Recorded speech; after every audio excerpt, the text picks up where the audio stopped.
Hello there. I'm happy to take a break and go over this problem with you. Looks like in this problem we can use one of the denominators.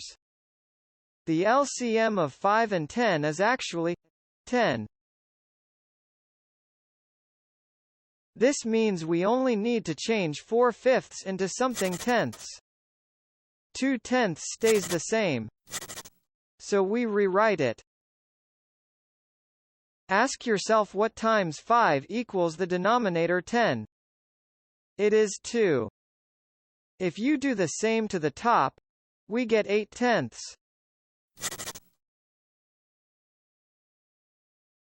We can now add 8/10 plus 2/10 because they are the same denominator. It equals 10/10.